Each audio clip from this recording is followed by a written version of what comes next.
ABP 24 news से मैं शीतल श्रीवास्तव। आज भारत बंद का आह्वान किया गया क्योंकि केंद्र सरकार ने हाल ही में जीएसटी के नियमों में कुछ संशोधन करके उन्हें लागू करने का फैसला लिया है, जिसे confederation of all India traders CAT ने व्यापारियों के लिए प्रतिकूल बताते हुए उसके विरोध में आज भारत बंद का ऐलान किया।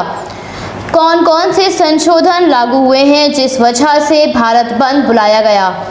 बजट में जीएसटी रेट को घटाने बढ़ाने जैसे किसी बड़े बदलाव की घोषणा नहीं होती, क्योंकि इसमें बदलाव करने का अधिकार सिर्फ जीएसटी काउंसिल के पास है। सरकार जीएसटी काउंसिल की मंजूरी लेकर जीएसटी की प्रोसेस और कानून में कुछ बदलाव कर सकती है। वहीं जीएसटी और इनकम टैक्स दोनों बिल्कुल अलग अलग तरह के टैक्स होते हैं। इनकम टैक्स किसी व्यक्ति या बिजनेस के इनकम पर लगता है, लेकिन जीएसटी कारोबार के हर ट्रांजैक्शन पर लगने वाला टैक्स है।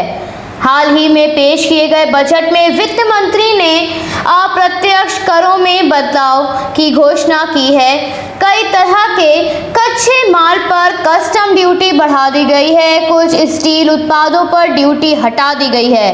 इसके अलावा कॉपर स्क्रैप पर ड्यूटी को 5% से घटाकर 2.5% कर दिया गया है। मोबाइल्स के कुछ पार्ट्स पर अब 2.5% ड्यूटी चुकानी होगी। ऑटो पार्ट, सोलर ई पेमेंट्स पर कस्टम ड्यूटी बढ़ाने का ऐलान। कुछ उत्पादों पर इंफ्रा डेवलपमेंट सेस वसूलेगी केंद्र सरकार। अब जानते हैं आखिर क्यों confederation of all India traders CAT इसका विरोध कर रहा है। जीएसटी के नियमों में हाल ही में कुछ अनेक संशोधनों के व्यापार के प्रतिकूल बताते हुए तथा ई कॉमर्स कंपनी अमेज़न पर तुरंत प्रतिबंध लगाने की मांग को लेकर कैट ने भारत व्यापार बंद का आह्वान किया। ऐसे में कैट के राष्ट्रीय महामंत्री अमीर खंडेवाल ने कहा, जीएसटी मूल घोषित उद्देश्य के एकदम विरुद्ध चला गया है, जिसके पालन ने व्यापारियों को परेशान कर रखा है। उन्होंने आरोप लगाया, कर प्रणाली को सरल और तर्कसंगत बनाने की बजाय किस तरह से व्यापारियों पर कर पालन का ज्यादा से ज्यादा बोझ डाला जाए, इस दिशा में जीएसटी काउंसिल काम कर रही है, जो कि निहायती अलोकतांत्रिक है। All India transport welfare association ने सीएआईटी के बंद आह्वान का समर्थन किया। साथ ही में कहा, सीएआईटी के समर्थन में ईंधन के बढ़ते दाम और ई-वे बिल को लेकर भी चक्का जाम करेंगे। सीएआईटी ने कहा, जीएसटी के हालिया प्रावधानों के खिलाफ देश भर में 1500 स्थान पर धरना प्रदर्शन किए गए। सीएआईटी की ओर से जारी बयान पर कहा गया, देश भर के सभी वाणिज्यिक बाजार बंद किए जाएंगे और सभी राज्यों के विभिन्न शहरों में धरना दिया जाएगा।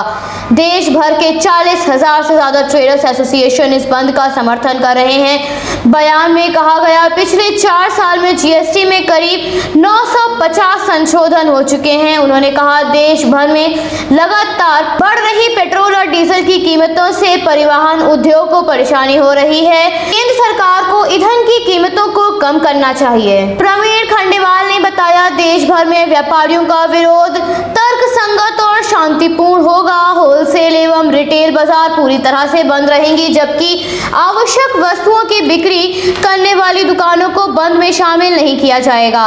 रिहायशी कॉलोनी में लोगों की जरूरतों को पूरा करने वाली दुकान आदि को भी बंद से बाहर रखा गया है। उन्होंने कहा, व्यापार बंद करना व्यापारियों का कर्म नहीं, लेकिन हमारी मजबूरी है, क्योंकि जीएसटी कर प्रणाली सरलीकृत होने की बजाय बेहद जटिल हो गई है। उन्होंने बताया, दिल्ली के अधिकांश प्रमुख व्यापारी संगठनों ने व्यापार बंद में शामिल होने का निर्णय लिया है। कुछ अन्य संगठन शाम तक बंद में शामिल होने के निर्णय की घोषणा करें। दिल्ली में अधिकांश प्रमुख व्यापारी संगठनों ने व्यापार बंद में शामिल होने का निर्णय लिया है।